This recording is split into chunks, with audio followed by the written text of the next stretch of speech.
مرحباً. إن جميع السكك الحديدية خطرة لدرجة معينة، ذلك قد تتفكك وتتعرض للخطر في أي لحظة أثناء نقل الركاب، لكن توجد حول العالم سكك حديدية خطيرة بشكل كبير، ويعتبر السفر عليها أمراً يضع حياة الركاب في خطر محدق. تعرفوا معنا عن 10 من أخطر السكك الحديدية في العالم، لكن لا تنسوا دعمنا بالإعجاب والتفاعل.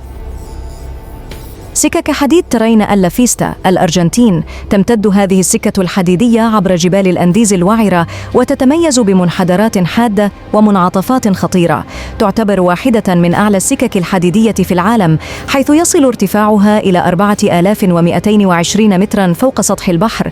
تعرف بمناظرها الطبيعية الخلابة، ولكنها في الوقت نفسه تعتبر رحلة محفوفة بالمخاطر.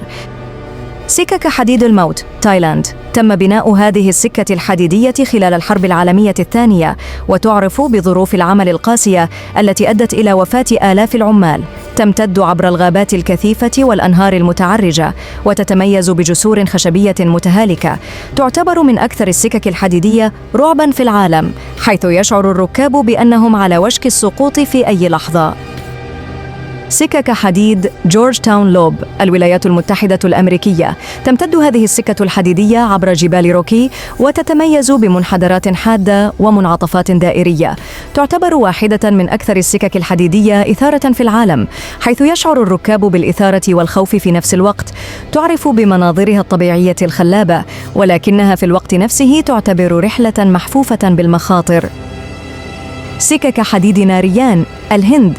تمتد هذه السكة الحديدية عبر التلال شديدة الانحدار في ولاية مهاراشترا.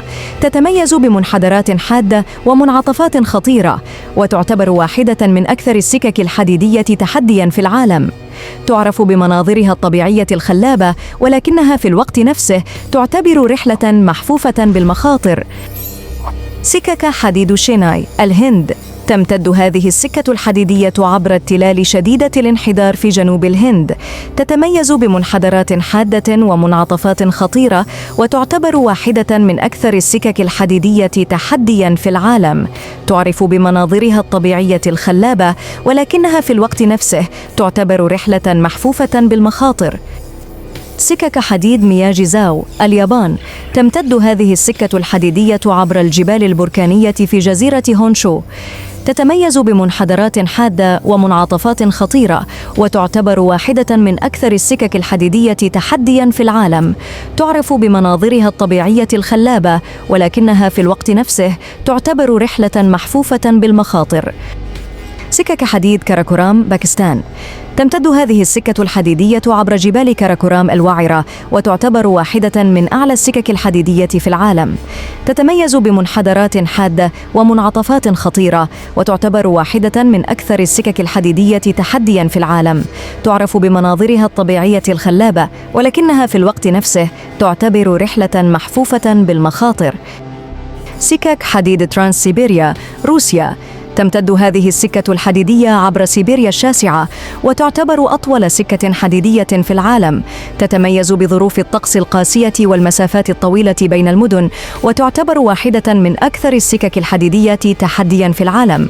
تعرف بمناظرها الطبيعية الخلابة، ولكنها في الوقت نفسه تعتبر رحلة محفوفة بالمخاطر. سكك حديد فيا دي لينوفي، إيطاليا. تمتد هذه السكة الحديدية عبر جبال الألب، وتتميز بمنحدرات حادة ومنعطفات خطيرة. تعتبر واحدة من أكثر السكك الحديدية تحدياً في أوروبا، وتعرف بمناظرها الطبيعية الخلابة، ومع ذلك تعتبر رحلة محفوفة بالمخاطر بسبب الظروف الجوية القاسية واحتمالية الانهيارات الأرضية. سكك حديد يونغاس رود، بوليفيا. تمتد هذه السكة الحديدية على طول طريق يونغاس الشهير الذي يعرف بطريق الموت. تتميز بمنحدرات حادة ومنعطفات خطيرة، وتعتبر واحدة من أكثر السكك الحديدية رعباً في العالم. تعرف بمناظرها الطبيعية الخلابة، ولكنها في الوقت نفسه تعتبر رحلة محفوفة بالمخاطر. على الرغم من المخاطر التي تنطوي عليها، فإن هذه السكك الحديدية تجذب السياح من جميع أنحاء العالم. إنها توفر تجربة فريدة من نوعها للمسافرين الذين يبحثون عن المغامرة والتحدي، ومع ذلك يجب على الركاب أن يكونوا على دراية بالمخاطر المحتملة وأن يتخذوا جميع الاحتياطات اللازمة لضمان سلامتهم. شكرا لكم على المشاهدة. إذا أعجبكم الفيديو فلا تبخلوا علينا بإعجاب واشتراك، وقوموا بمشاركة الفيديو مع أصدقائكم.